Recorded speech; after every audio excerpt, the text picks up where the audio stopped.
have without our husbands? And Salahuddin freed all of them. And then his brother asked for 1,000 captives. And Salahuddin rahmatullah alayhi gave him 1,000 captives and he freed them. And then Salahuddin rahmatullah alayhi said, you will see my generosity. And he said, whoever cannot pay the ransom, he goes to the back gate of Jerusalem. And the historians mentioned that so many people gathered that it was impossible to count them. And Salahuddin left them all go free. Every single one of them go free. And even on this occasion, Salahuddin didn't forget his teacher Nuruddin. Nuruddin rahmatullah alayhi had a pulpit made for the day that that Masjid al-Aqsa is liberated and the pulpit be placed in the masjid. And Salahuddin didn't forget his teacher. He didn't forget those who did ihsan upon him. And this was in Halab. And he had it brought from Halab and placed in the masjid. And see, why was the Holy Lands liberated? What was the reason? Because men and women gave a sacrifice. Average men and women. Men like Isa al-Awam and Salma. Isa al-Awam, he was a fisher. And his wife would often taunt him. She would say, why don't you join the army of Salahuddin?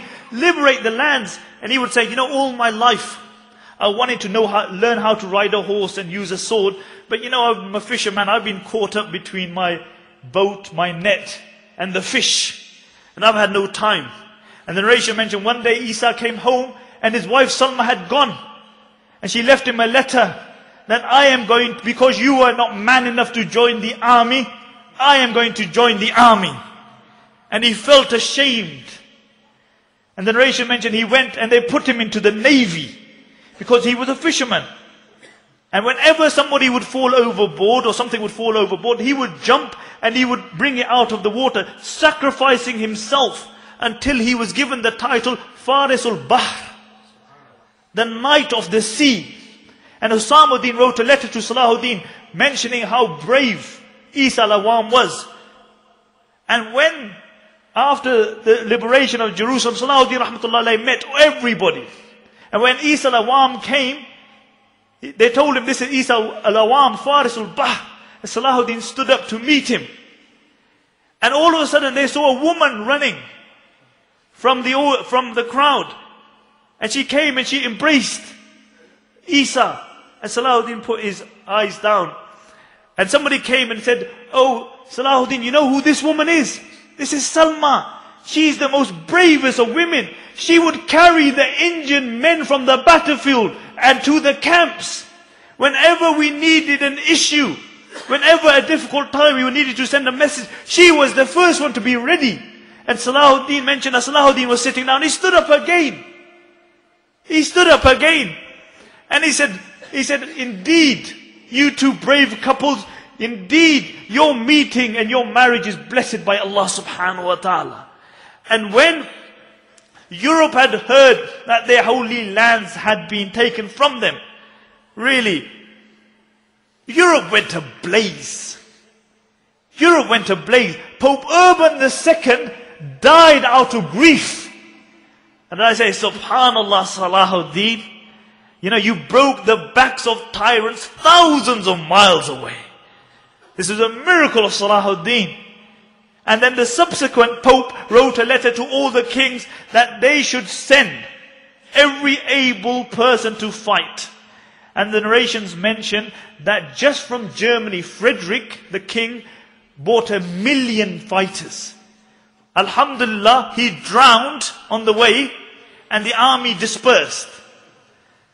Richard, Philip, they bought 600,000 men. And Salahuddin was amazed, at the zeal of Christendom. Really, he wrote letters to all the Muslim leaders. Nobody obliged. He would mention in the letters that there are more Christians at Acre than there are waves in the sea. He said every time we kill one, they send another 1,000.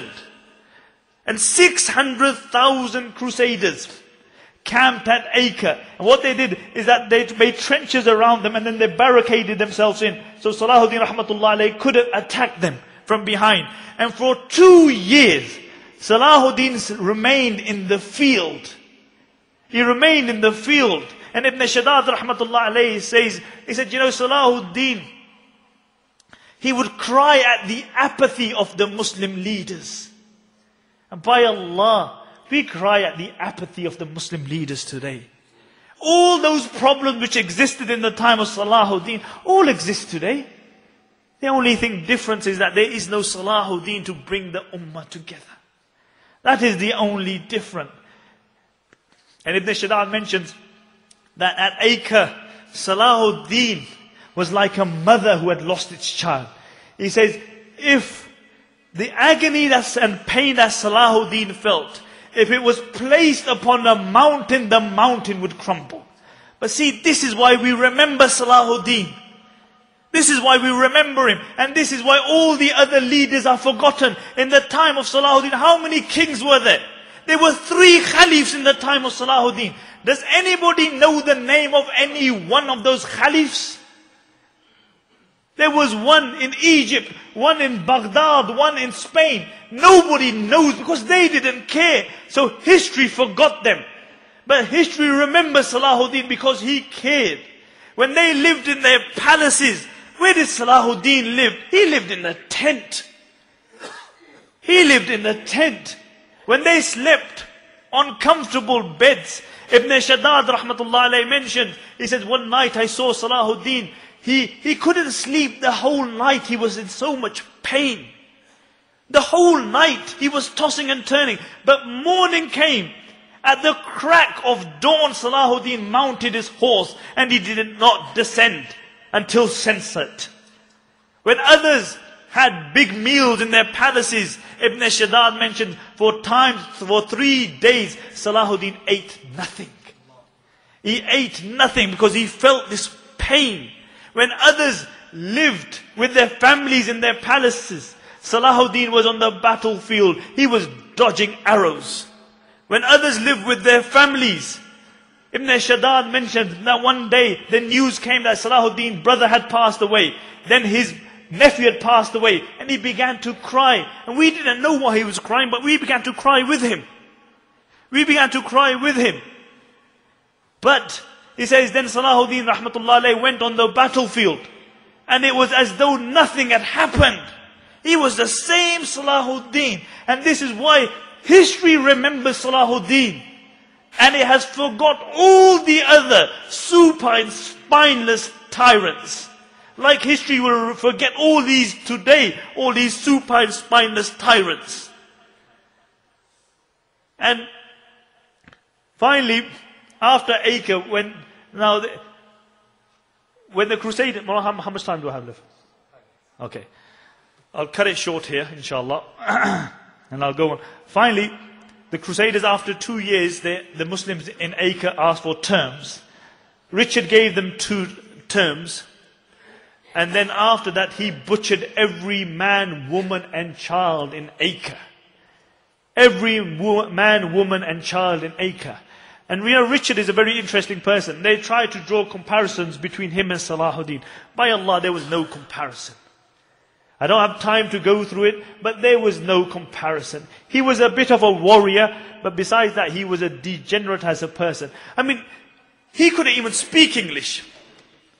He was brought up in the south of France. He didn't like England. He couldn't speak a word of English. He was the king of England and he couldn't speak a word of English. If he had to go through the naturalization test, he would fail it. And he would say about England, he would say, if I could find a buyer for London, I would sell it. Because it's always wet and gloomy. Fortunate for you guys, he didn't come up to Blackburn, otherwise he would have given away 3. Because it's always wet up here. But recent historians try to, make comparisons between the two. And then they marched by the coast and they came to Jerusalem. And Salahuddin rahmatullah alayhi took an oath, allegiance upon death from his men upon the rock. And then Salahuddin rahmatullah alayhi, they mentioned that all night he wouldn't sleep. Ibn Shaddad mentions that when Jerusalem was besieged, Salahuddin wouldn't sleep all night.